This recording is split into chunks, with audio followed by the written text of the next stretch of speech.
రాష్ట్రానికి పెట్టుబడులు తీసుకురావడమే ఏకైక లక్ష్యంగా విదేశాలకు వెళ్లిన సీఎం రేవంత్ రెడ్డి హైదరాబాద్ చేరుకున్నారు. ఈ నెల 15న గురువారం ఖమ్మం జిల్లాలో ఆయన పర్యటించనున్నారు. ఈ సందర్భంగా సీఎం సీతారామ ప్రాజెక్టు పైలాన్ను ఆవిష్కరించి పూసిగూడెంలో పంప్ హౌస్ 2ను ప్రారంభిస్తారు. అనంతరం వైరాలో జరిగే బైరింగ్ సభలో రైతు 2 లక్షల రుణమాఫీని ప్రారంభించి రైతులకు చెక్కులు పంపిణీ చేస్తారు.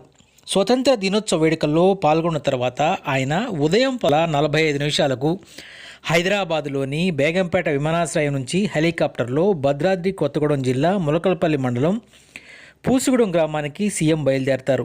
12:50 సీతారామ ప్రాజెక్టు పంప్ హౌస్ను ఆయన ప్రారంభిస్తారు. అనంతరం వైరా సభలో పాల్గొని మాట్లాడతారు. ఈ సందర్భంగా రుణమాఫీని ఆయన ప్రారంభిస్తారు. అనంతరం హైదరాబాదు తిరిగి వెళ్తారు. ఈ సందర్భంగా సీఎం పాల్గొనే సభను విజయవంతం చేసేందుకు పార్టీ శ్రేణులు విస్తృతంగా కృషి చేస్తున్నారు.